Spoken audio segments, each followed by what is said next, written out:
Oi, gente, muito boa noite a todos. Sejam todos bem-vindos a mais uma live do Cefec, a mais uma terça-feira, né, de muita alegria e é com mais alegria ainda, né, que eu anuncio que o nosso expositor da noite é o Cunha, nosso amigo de casa, né, do nosso lar. Então, antes de eu chamar ele aqui com a gente, eu gostaria de dar alguns recadinhos da casa de sempre, né? Então, avisar que o Cefec não parou, nós temos várias atividades online, então nós estamos com grupos de estudo, com evangelização, com grupo de jovens, também temos as nossas atividades da ação social, então se vocês puderem doar para nós, né, nós aceitamos produtos de higiene, alimentos não perecíveis, e aqueles que não podem ir até o Cefec tem Pix, né, então todas as informações a gente vai colocar aqui nos comentários. Eu já desejo boa noite àqueles que estão chegando, que sempre estão aí conosco. Boa noite, gente. E, e aí, antes de trazer o Cunha aqui com a gente, eu gostaria de fazer uma leitura, né, de uma mensagem, para a gente já ir serenando os nossos corações e nos preparando para a mensagem da noite. Então, a mensagem de hoje é do livro Páginas de Fé, que é um livro psicografado por Chico Xavier e espíritos diversos. Então, o livro tem desde André Luiz, Emmanuel, e a mensagem de hoje é do irmão José. E ela fala sobre o Senhor está no leme. E ela diz assim, ó: realmente a terra de agora assemelha-se a uma embarcação sob a tempestade.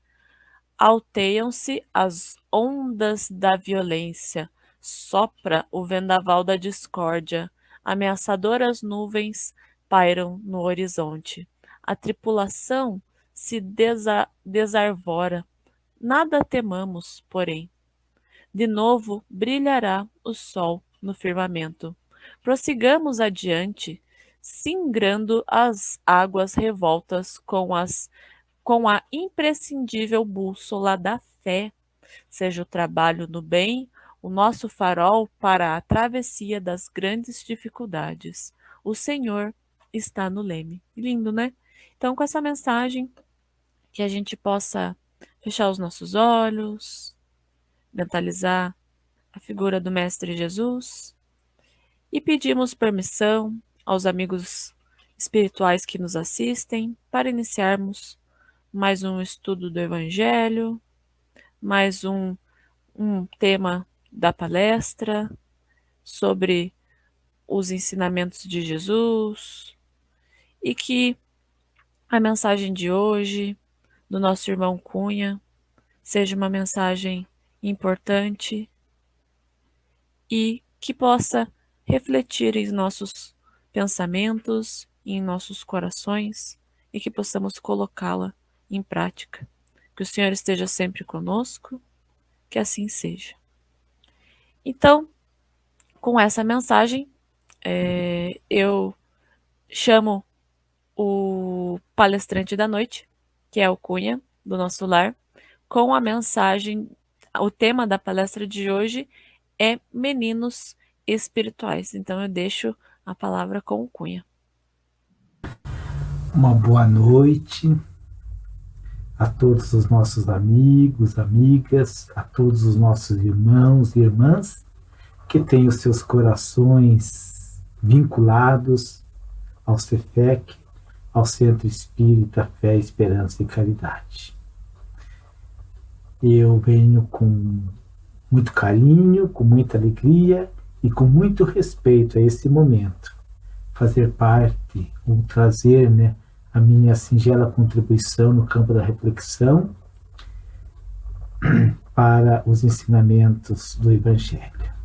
Eu sou Cunha, trabalhador espírita voluntário, vinculado ao Centro Espírita Nosso Lar, que fica aqui em Pinhais.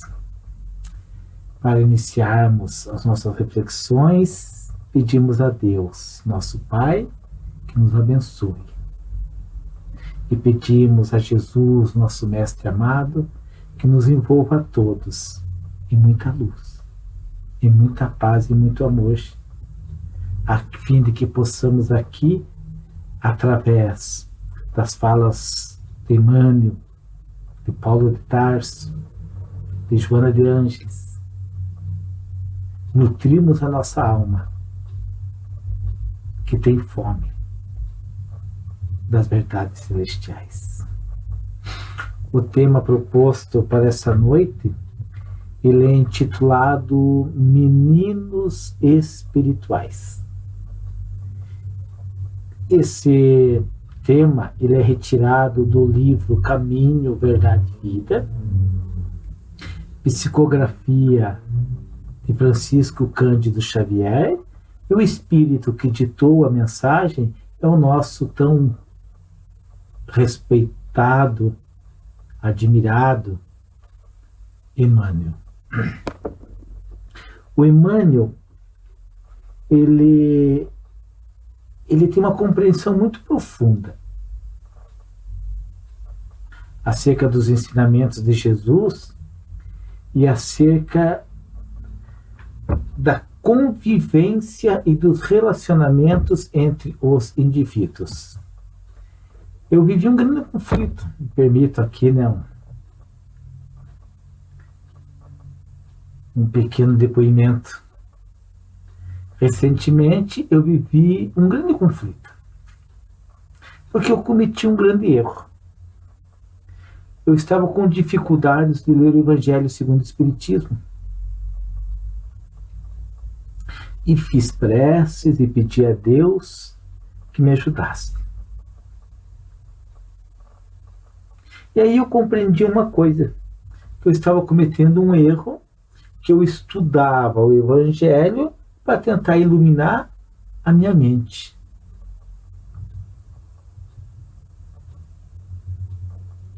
E, na verdade, eu devo estar estudando o Evangelho para iluminar o meu coração. Então, quando Jesus diz, espíritas, amai-vos, ele está falando primeiro do coração, dos sentimentos, da vivência, da aplicação dos ensinamentos que ele nos traz e que nos oferece através dos bons espíritos. E aí instruí-vos, ou seja, não dá para deixar de aprender, não dá para deixar de crescer espiritualmente, não dá para deixar de desenvolver a inteligência. Mas ainda a prioridade para nós é desenvolver os sentimentos, ou seja, estudar o Evangelho para vivenciá-lo a cada dia. No nosso lar, no nosso local de trabalho, na nossa convivência social, na nossa caminhada espírita. E à medida que nós vamos aí tentando conciliar, né, esse desenvolvimento do sentimento e também trazendo um pouco de luz para o nosso entendimento, para o nosso intelecto, melhorando o nosso ponto de vista, aumentando a nossa compreensão em torno do Espiritismo, nós nos deparamos muitas vezes com uma dificuldade. Essa dificuldade, ela está lá no Livro dos Espíritos, na última parte do Livro dos Espíritos. A última parte do Livro dos Espíritos, ele trata das esperanças e consolações, dividido em 2 capítulos, penas e gozos terrenos, penas e gozos futuros. No penas e gozos terrenos, o nosso querido Allan Kardec, o Sr. Kardec, ele vai tratar um tema ali que se chama decepções, ingratidão e afeições destruídas. Essa é uma experiência que todos nós já vivenciamos mais de uma vez. Já nos decepcionamos? Muitas vezes. Já experimentamos a ingratidão? Sim. E já tivemos afeições destruídas? Uma das maiores dores que eu carrego são as pessoas que eu estimei muito e quis muito bem e que se afastaram de mim, que não quiseram mais minha amizade. Como nós temos uma proposta, né? Nós temos uma proposta, nós espíritos temos uma proposta, que é nos transformarmos moralmente, que é desenvolvermos espiritualidade através do ensinamento dos espíritos, os ensinamentos dos espíritos superiores.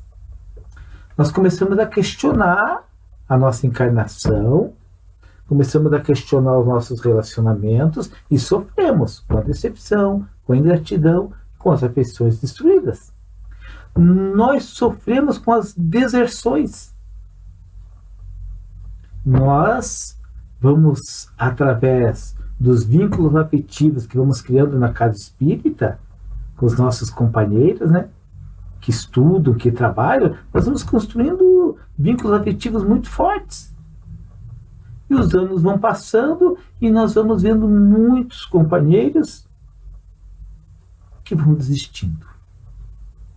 E talvez todos nós, em algum momento, já sentimos vontade de desistir, né? E por alguma razão não desistimos, graças a Deus. Mas o Allan Kardec, ele vai perguntar, na questão número 132 do Livro dos Espíritos, qual que é o objetivo da encarnação. Primeira coisa que a gente tem que pensar, qual que é o objetivo da encarnação? Para a gente poder entender, ou poder trabalhar algumas virtudes, alguns valores cristãos nos nossos relacionamentos, nas nossas convivências. E ele pergunta, qual o objetivo da encarnação? Qual o objetivo da encarnação? Por que nós temos que encarnar? Por que não resolvemos tudo no mundo espiritual?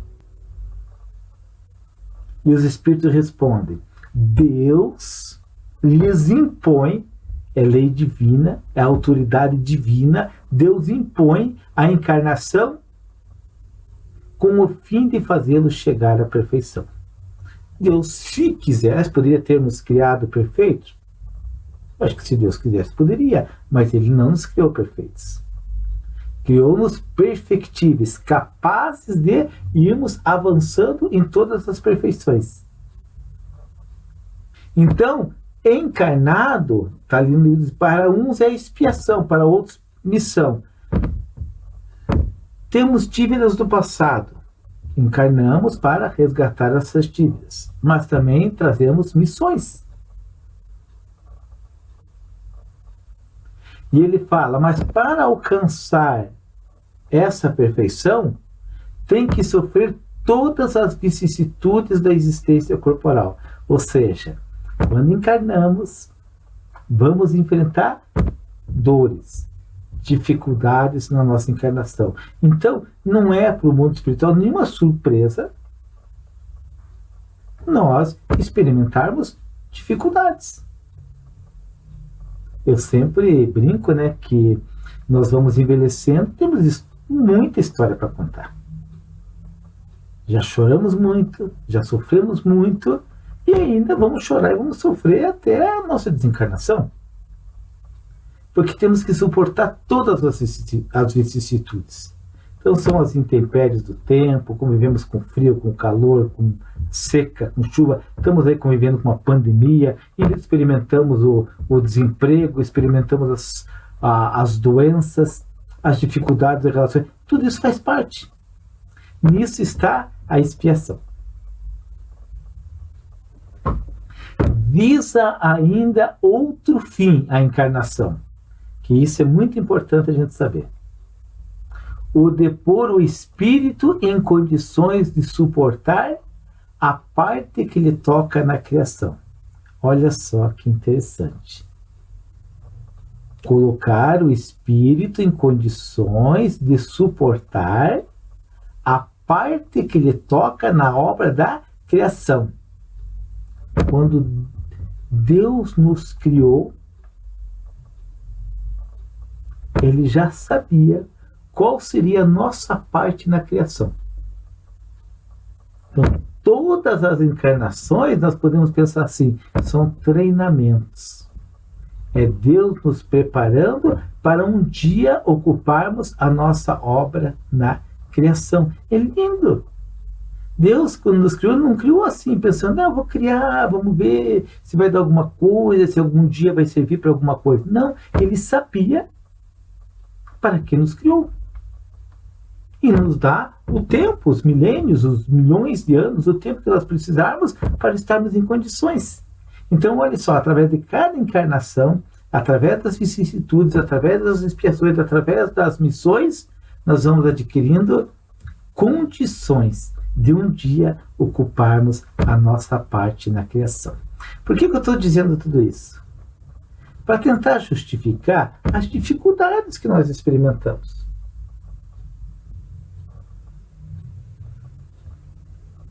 Ingratidões, decepções, afeições destruídas, as desistências, a paciência que temos que ter.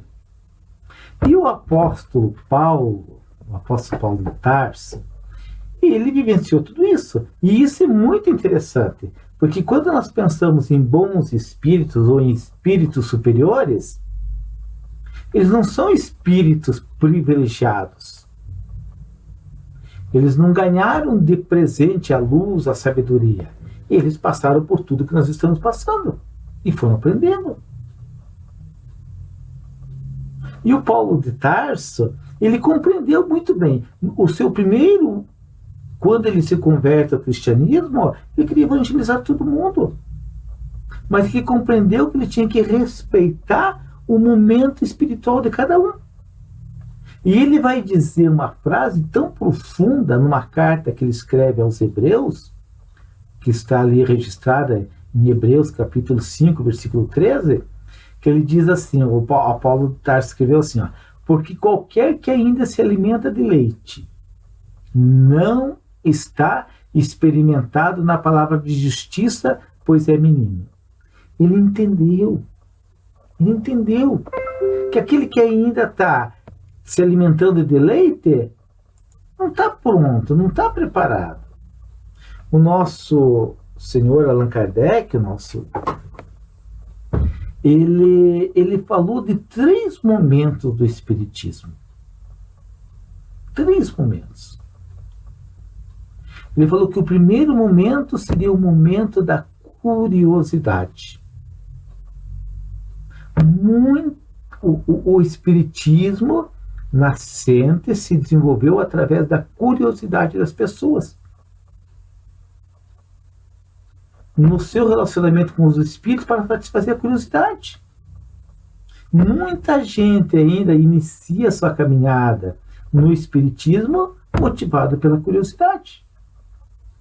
Eu acredito que nós aqui já passamos esse momento. E já estamos no segundo momento. Então ele falou 3 momentos. O primeiro momento, o da curiosidade, e o segundo momento, o da instrução. Então, se nós chegamos à casa espírita por curiosidade, com dúvidas, muitas perguntas, muitos questionamentos, e as respostas vão chegando, essas dúvidas vão sendo, vamos tirando todas as dúvidas que temos. O segundo momento é a instrução. Qual é o convite que quando chegamos na casa espírita, o que os dirigentes da casa nos dizem? Venha estudar conosco. Não é assim? Todos nós somos convidados a estudar na casa espírita. Nós estamos nesse segundo momento, o momento da instrução, nos instruirmos. E o Allan Kardec disse de um terceiro momento, que ele fala assim, que logo virá, que é o momento da vivenciação. Então, primeiro a curiosidade, segundo a instrução e terceiro a vivenciação. Então, o apóstolo Paulo, ali nessa frase dele, ele demonstra que ele percebeu que quem estava ali na curiosidade, quem estava ali ainda querendo resolver numa relação com Deus, buscando algum privilégio, através das negociatas, rogando, pedindo facilidades, que para isso não interessaria uma instrução espiritual mais avançada, uma sabedoria maior. Mas e daí, como tratar com essas pessoas? Então nós vamos ver companheiros nossos, né, que vão chegando e que querem leitinho. Eles querem ser tratados com carinho, com respeito, com amor, mas não querem se aprofundar. Muitas vezes demoram muitos anos para ingressar num grupo de estudo. E aí o Emmanuel, dessa fala do Paulo, ele tira uma reflexão profunda. E o Emmanuel diz assim, essa mensagem está no livro Caminho, Verdade e Vida, capítulo 51, tá? Aquele que quiser depois pode ler, refletir sobre essa mensagem. O Emmanuel diz assim, na apreciação dos companheiros de luta, a apreciação é quando nós começamos a perceber as pessoas que estamos convivendo, trabalhando. Quando no início talvez a gente chega à casa espírita, os que estão à nossa frente, às vezes nós até veneramos, achamos que eles estão perfeitos. Mas depois que o tempo vai passando, nós vamos percebendo que eles são seres humanos, iguais a nós, que já possuem algumas conquistas, mas que têm muitas conquistas para fazerem. Então é natural que às vezes nós nos decepcionemos. Às vezes nós nos decepcionamos com o presidente da casa, o vice-presidente, os diretores de departamento, o palestrante. Nós nos decepcionamos às vezes. E o Emmanuel diz assim, na apreciação, quando a gente começa a prestar atenção, apreciar, observar as pessoas que nos integram o quadro de trabalho diário, é útil, não haja choques. Ou seja, a gente pode observar e saber com quem está convivendo. Mas tem que evitar o choque. Evitar a fofoca, a intriga, a maledicência. Evitar as discussões desnecessárias. Uma das coisas que ainda mais fazem as pessoas desistirem da casa espírita ainda são os melindres. Os choques que vão causando os melindres. Estou cansado, me decepcionei, o fulano não é assim, o fulano é aquilo. E o Emmanuel diz assim, tem que se evitar esses choques. Mas como que a gente vai evitar isso? Né? Porque a gente vai conhecendo as falhas e as fraquezas das pessoas. E ele diz assim, antes da emissão de qualquer juízo, quer dizer, antes de você fazer um juízo, porque o juízo é o seguinte, é o julgamento, né? Você ajuiza e julga, e muitas vezes condena. Ele fala assim que o que é conveniente, o que nos convém é conhecer o quilate dos valores espirituais em exame. Então é lógico. Poxa vida, se o Paulo de Tarso descobriu que para alguns o leitinho que não estavam prontos ainda para alimentos mais sólidos, é a mesma coisa na casa espírita. Não é porque o indivíduo está num cargo, não é porque o indivíduo está ali adquirindo uma experiência que nós já podemos esperar deles um quilate espiritual muito elevado. Nós temos que ter paciência. E só para ter uma ideia, no capítulo número 9 do Evangelho segundo o Espiritismo, ele vai trabalhar da bem-aventurados os brandos e pacíficos.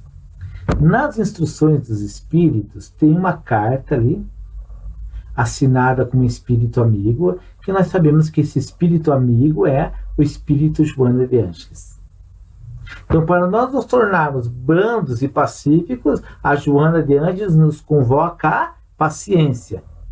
Ela diz assim, a dor é uma bênção. Olha, o ponto de vista de um espírito tão elevado sobre a dor, uma bênção.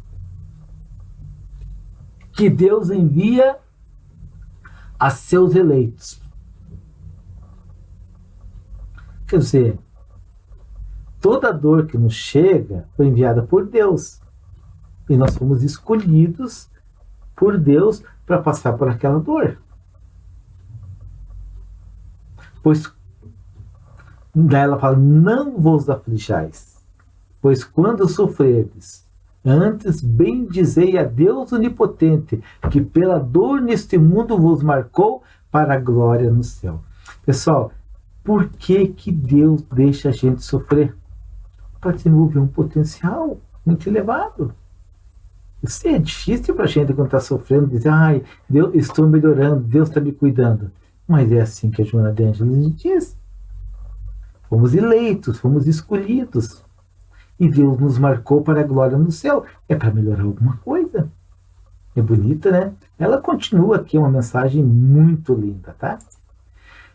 E aí, não dá, a gente tem que aprender a apreender esses valores, esses quilates espirituais. Aí a gente não se decepciona, a gente não se ilude. A gente consegue caminhar muitos anos, muito tempo, porque a gente respeita o tamanho do outro. E o Emmanuel diz assim, jamais prescindamos da compreensão ante os que desviam do caminho reto. Pessoal, é muito comum, nós não caminhamos em linha reta ainda. Não temos os valores morais suficientemente trabalhados, treinados em nós para fazermos uma caminhada reta. Ainda há desvios, nós nos desviamos. Que é um exemplo, né? Nós ainda sentimos preguiça, ainda sentimos inveja, ciúmes. Muitas vezes somos rebeldes, indelicados, às vezes até agressivos. São desvios que nós fazemos. O caminho reto é fazer o bem o tempo todo. É fazer o bem através do pensamento, através da fala, através dos atos. Mas ainda para nós há muitos desvios. Então nós estamos sempre retornando. E é assim que tem que ser. E aí o irmão diz, a estrada percorrida pelo homem experiente está cheia de crianças dessa natureza. Então, à medida que o homem vai adquirindo experiência, quem está ali avançando nessa estrada, vai adquirindo experiência, ele vai percebendo uma coisa, os que sabem menos vão se aproximando. Porque quem sabe mais é como um poço de água. Não é assim? Onde as pessoas buscam esse poço para matar a sede. E as pessoas têm essa sede. Mas são como crianças. Buscam. E aí ele fala assim que Deus cerca os passos do sábio. Então um homem que já tem uma sabedoria. Com as expressões da ignorância. Então todo sábio ele vai ter ao seu redor muita ignorância, a fim de que a sombra receba a luz e para que essa luz seja glorificada. Então é lógico, né? Não tem sentido um homem sábio no planeta Terra se ele só queria conversar com os sábios. Mas quando ele começa a conviver, quando aqueles que não possuem conhecimento, quanto que vão aprendendo, quanto que vão se iluminando. É o nosso caso hoje diante do Divaldo Pereira Franco e o Francisco Cândido Xavier, que se dedicou assim a essas aulas, sem esses grandes sábios. Quanto que eles nos ajudam com os seus livros, com os seus exemplos, com a sua vivência no bem. E quantos, né? Então é lógico, e essa luz vai sendo glorificada. Ou seja, cada centelha de luz que nós trazermos para dentro de nós é uma riqueza que nós levaremos para o mundo espiritual. Muito glorificada, porque pertence ao acervo espiritual. Se os nossos erros trazem débitos, qualquer centelha de luz traz mérito para nós. Então ele diz que o ignorante aprende e o sábio cresce. Não é assim? Quem sabe mais ensina quem sabe menos. Quem sabe menos vai aprendendo e quem sabe mais vai crescendo. Vai adquirindo mais experiência, mais vivência. E ele fala assim, os discípulos de boa vontade. Toda vez que eu vejo discípulos, penso em um aprendiz de boa vontade. Necessitam da sincera atitude de observação e tolerância. Pessoal, não dá. a gente precisa observar e precisa tolerar. Por isso está lá a lição da Joana de Andes, da paciência. Está lá o objetivo da encarnação, Deus nos marca nesse mundo. Somos eleitos, somos escolhidos para certas dores. E é lógico, né, que nós ficamos assim, muito nutridos, muito satisfeitos, muito felizes, quando o alimento é rico. E quando ele nutre a nossa alma. Eu me lembro de um exemplo do Chico Xavier, que houve um momento em que ele disse a Emmanuel, né, que ele precisava ser assim, mais energia, mais ânimos, ter a sua alma mais nutrida. E o Emmanuel disse: eu vou ver o que fazer, a semana que vem nós resolvemos isso. E o Chico ficou muito feliz, imaginando, né, que viria Sheila, Bezerra de Menezes, aplicarem passe, darem luz para ele, dar aquele vigor espiritual, né? Aí chega o Emmanuel e diz para ele: pronto, tudo resolvido. Aí ele fala, fica feliz, né? Aí o Emmanuel diz: a partir da semana que vem você vai começar a visitar os lares pobres da redondeza, os enfermos da redondeza. E o Chico depois, mais tarde, vai dizer que toda vez que ele ia visitar um pobre, toda vez que ele ia visitar um necessitado, um doente, ele nutria a alma dele.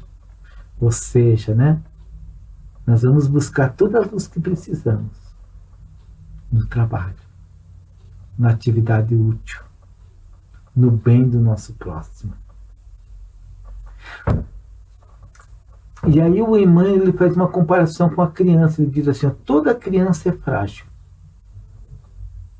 As crianças não são frágeis.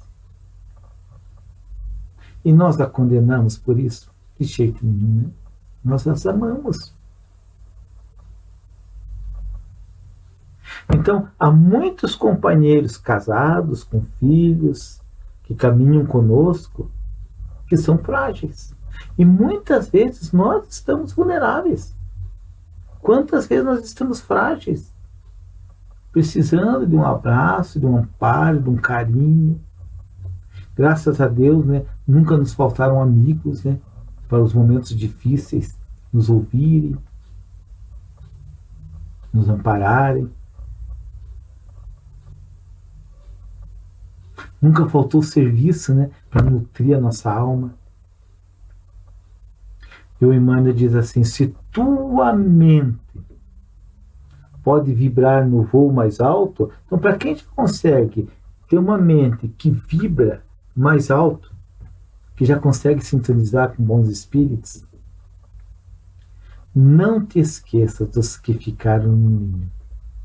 Sabe aqueles que ainda têm dificuldade de trabalhar, de assumir deveres, responsabilidades, que ainda lidam tão mal com a vida, que arrancam muitas lágrimas de nós ainda, que ficaram no ninho onde nasceste e onde estiveste longo tempo. Todos nós, pessoal, ainda somos meninos espirituais, ainda estagiamos no campo da fragilidade. Como Deus tem nos dado assim, muitas oportunidades de estudo, de trabalho, a gente pensa que já tem alguma experiência em uma pequena caminhada. Mas o nosso ninho ainda é frágil. Diante dos teus olhos deslumbrados, alonga-se o infinito. Eles estarão contigo um dia, e porque a união integral esteja tardando, não os abandones ao acaso, nem lhes recuses o leite que amam e de que ainda necessitam. Esse é um grande consolo que particularmente eu tenho experimentado nessa minha existência atual, porque muitas vezes quando eu fico triste, algumas criaturas que eu amo muito, mas que ainda são tão frágeis,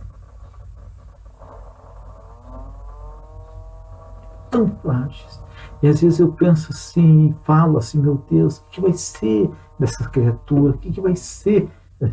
E o que tem me consolado muito é conseguir pensar no futuro, no infinito. Deus é Pai. Deus dará todas as oportunidades, quantas precisarem. O progresso as alcançarão também. Em algum momento elas sentirão vontade de crescer, de melhorar. Mas o meu papel, por enquanto, diante dessas criaturas, é o esforço íntimo para amá-las, respeitá-las, aceitá-las como elas são, sem impor a minha vontade, sem impor o meu ponto de vista. Quer partir? Pode partir. Quer ficar? Pode ficar.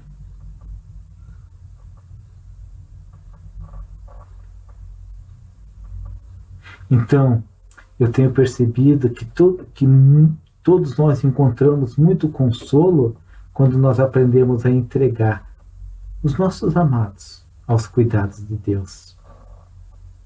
E Deus cuida. E Deus provê. Porque senão nós sofremos muito, né? Nos decepcionamos muito. Sofremos com as ingratidões, sofremos com as decepções, sofremos com as uniões antipáticas. Muita gente tem medo da morte, muita gente tem desgosto da vida. Mas se o nosso olhar está voltado para Deus, nosso Pai, para Jesus, nosso Mestre amado, nós nutrimos a nossa alma com gosto pela vida. Diminuímos o nosso medo da morte e queremos viver intensamente. Por isso que o Espiritismo tem sido uma escola tão abençoada. E a nossa maior aquisição tem sido o desenvolvimento da nossa religiosidade, porque a nossa ligação definitiva com Deus, nosso Pai. Sempre haverão as crianças, sempre haverão os meninos espirituais. Queira Deus que tenhamos em nossa mente e nosso coração muito amor para com eles, muita paciência. E se acharmos que não podemos fazer nada, confiemos e os entreguemos aos cuidados de Deus. Essa é uma pequena reflexão, né? Que para mim é muito importante e que me faz muito bem. Desejo a todos muita paz, muita luz, rogando a Deus que abençoe cada mente e cada coração, que abençoe seus lares, suas vidas, seus locais de trabalho, de estudo, e que consigamos permanecer nessa estrada tão abençoada, que é a estrada nos apresentada pelo Cristo amado. Que Deus, nosso Pai, nos abençoe a todos e até uma próxima oportunidade. Fiquem com Deus.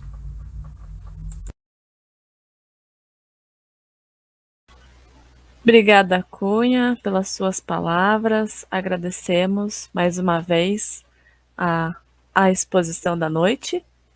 E o Cefec deseja uma ótima semana a todos.